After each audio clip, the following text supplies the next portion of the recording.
Hello, how are you guys? This is Elizabeth speaking.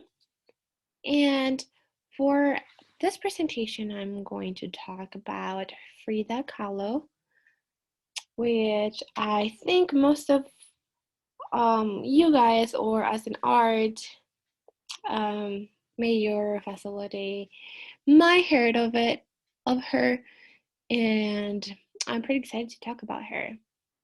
It's pretty fun to be learning a little more of people from different countries, and especially from one that it's from my country. FRIDA KAHLO is known for all of her projects, her art, her words, and the brave woman that she was in that time. I will say that FRIDA KAHLO original's name, the full name is Magdalena Carmen FRIDA KAHLO Calderon. This is the entire name of FRIDA KAHLO, which later we just got her known as FRIDA KAHLO in a shorter version. So Magdalena Carmen FRIDA KAHLO Calderon was given this name because of the mom and dad were deciding, and they ended up doing 3 long names. So basically first name and middle names, and then the last names from mom and dad. But why is FRIDA KAHLO famous? Why is it? Why is it so special? Or why is it that most of our Mexican culture recognize her as that woman who fought for woman equalities and for the bravery that she went through, all of that. So it's like speaking up. So FRIDA KAHLO, she done a lot of art, portraits, faces, history, and most of all, she painted herself. She did a lot of self-portraits to identify and recognize everything that she was trying to do for the world, like to do for the women, and to speak up about it. So in this specific photo, we see FRIDA in a bed, and there was a time where she was very sick. She got into an accident. She was very, very sick, and she couldn't like move for a specific time. And so all she did was paint in her bed. You can see all the paints around here, and tools and stuff. And I don't know how comfortable that was, but you can see the pillow here, and then another one, and then her hair all bunch up like here, and still pretty, and still having all that. I bet it was really very colorful. You know, like how she was dressing up every time, but right now it seems like only white stuff because yes, sick and bed and just trying to be there and having a good time. But she did this recognizable art about the people that she met, and she did try to speak up, and she the ones that she got in love, history, and all of what was going on her time. Here I believe it's herself, so that's FRIDA KAHLO in there. And I just find this like very, very very arty, because she's standing in bed, like still having done this gorgeous portraits. And to me, it's like, wow, like she still did that. Like I didn't actually didn't know much about Frida Kahlo. I mean, I do know that she it's very important for Mexicans because she was fighting for the culture and tradition and women's equality and all of that, and she did a lot for it. So that's it. But I never knew that she got into an accident, that she spent the time painting on a bed, you know? And over here, I believe this is her mother, or maybe not. I'm not sure. I think, well, it wasn't given a specific detail about who was she painting here. It's just more about her when she was very young. Um, she painted all this gorgeous portraits. Sorry, no self portraits, because this is not her, right? And yeah, it's just amazing. Like you can see how young she looks here, and over here she definitely looks a little more older. But yeah, these pictures are from time ago, which they're white and black, of course. Um, well, how I was saying, I didn't get to mention that Frida Kahlo was born in July 6th of 1907. Sorry, 1907. In Coyoacán, Ciudad de Mexico, Mexico.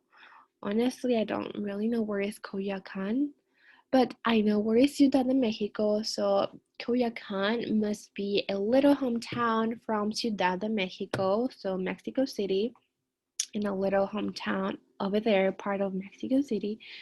And then she died on July 13th of 1954 in the same hometown called Coyoacán, Ciudad de Mexico, Mexico City.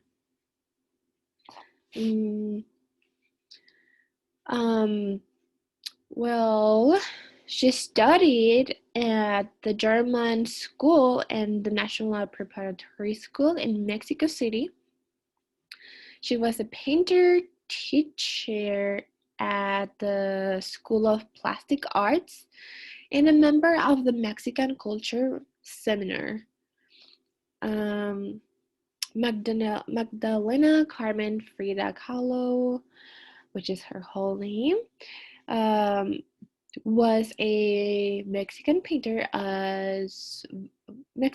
very recognizable. Her life was marked by the misfortune of suffering a serious accident in her youth that kept her bedridden for the long periods. And I believe it was about 32 surgical operations, which that's very, very, I don't know, like scary and impressed. And I don't know how long was that for staying in bed, since she did 32 surgical operations. That's wow. I I don't know. I really need to go more in depth to see what was all of that surgical for, or I don't know. But yeah. Well, and then during her life and artistic career, during her life and her artistic career, sorry, I'm kind of brainstorming here. Frida Kahlo rescued the roots of Mexican popular art, which you will find a lot more of, like colorful artwork and flowers and women and all of this gorgeous outfits that Mexicans used to wear, um, the clothing and ideologies, and as a renewable portraitist who embodied in her work the influence of nature and the art, artistic of Mexico. I don't know if I'm pronouncing it right. I just think the word, and I think that sometimes I don't really get to say it correctly, but I understand myself. Hopefully, you too, and hopefully, this is not as confusing for you guys. Frida and Hayes' national popular culture in the I can't remember the year, bro. But yeah, this was something said on the 13th May 2020, so this was really outdated, but it's really good info that you will find it most of everywhere. And then continuously, I have some unforgettable phrases by Frida Kahlo that it's known for a lot of phrases and words that she got to say about herself, about men's, about women's, and all of this and culture and how life was. But I just picked 3 of them, pretty easy ones. And so here is this one. I'm gonna read it first in Spanish, and then I will do it in English so you guys get the both translations. And right here it's saying, pies, ¿para qué los quiero si tengo alas para volar? That it means, fit, why do I want you if I have wings to fly?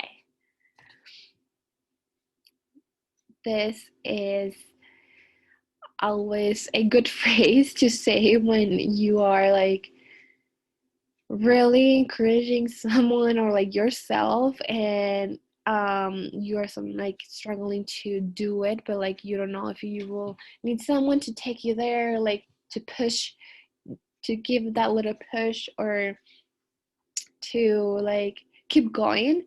And so we always say this, like, why do I want my fate if I can fly? Like, I can really fly. Like, you can really go for it. You can do it. You can just go and get it. And that's why this is very a particular phrase to hear with as a Spanish culture. We will say, pies para que los te quiero si tengo alas para volar. The next one, it's saying that nothing is more priceless than a good laugh. Nada es más maravilloso, es más valioso, que la risa. So there it is. Nothing is more priceless than a good laugh. And honestly, yeah, a good laugh, it's sometimes always the make of your day. If there is somebody saying like this cute funny little stuff and you were like just struggling, thinking so much, or overwhelmed about some school assignments, or I don't know, having a rough day from family stuff or anything, and you go to a little break and you see these couple friends and they're like, hey, how are you, blah blah blah, how's it going, how's your finals? Well, dude, guess what happened this time? And they tell you, and there is just like this little funny moment that they had, and it's just like hilarious for you. And it's like, yeah, that little laugh definitely changed my mood, you know? That's how I feel. I don't know about you guys. Well, and the next one, I have this, and it says, Pinto flores para que no mueran, which it means that I paint flowers so they don't die. And yeah, Frida Kahlo used to like paint a lot of flowers on her paintings and her art. She got all these colorful flowers and gorgeous art with them. Where well, this phrase means a lot. That she said, "I paint the flowers so they don't die," and you give flowers to women so they don't die, which I love the idea of this phrase, because it's not only speaking about flowers dying. It is more of like giving this art to people, this beautiful colorful art of flowers, that you can see them every day and have a little pride of that art. Well, to me, it's something like that, and I love it. Yeah. And then continuously, I have a little bit about the two Fridas. I don't know if you guys have heard about it, but there is a paint about the two Fridas, las dos Fridas, and it is a really very strong portrait paint art that she did, and it is representing so Frida, but she did two of her, where one of her was holding, like the more suffering woman, and the other one was a little more like the outside woman that was there still with all these feelings connected to the woman in the outside, where she was stronger and um, like holding every woman just to represent them in the back, like the other side of the Frida Kahlo, where it was hurt, punished, and um, damaged. So she got holding some scissors in there. I don't know if you can see the scissors over here. Whoop, I'm moving that. The scissors there, where I found a little description about the scissors. What are they doing there? I don't know if I'm gonna translate this correctly, but I read that it was a sign, or like a symbol of the cuts on their veins, or like the tool that can easily hurt them. And then I read that also they were wearing like a necklace of thorns, but I don't see any in here. I see it in her right here. This is actually a paint when she was still alive, and she took this picture in front of her artwork, and so she is wearing that over here. And also on the description said that there was a hummingbird, which was a representation of love. um I don't know if it is because of the darkness of the paint, but I don't get to see that hummingbird only in here. Like this is maybe like part of the cloud, it's kind of a little bird in there flying, because over here is the hearts of both Frida Kahlos. This one is more damaged, just like bleeding all over, blood is coming through her dress, and the connection here, it's going through her, the organs, and that's it. It's just the clothing. Oh, and over here, she's holding a small portrait of one of her loves. It's a really tiny portrait of one of her loves. and that's why she put one and holding with the lover and the other one with what they can be hurt. And pretty much that's it, a lot of what I can tell you from Frida Kahlo. Honestly, I know it was a little bit of too much talking, or maybe like a little confusing with my way of speaking, but I hope you guys enjoy it and get to know a little more of Frida Kahlo. I did choose a little more different specific stuff than the usual you guys kind of get to see every time. So I really hope you guys enjoy this, and thank you for watching.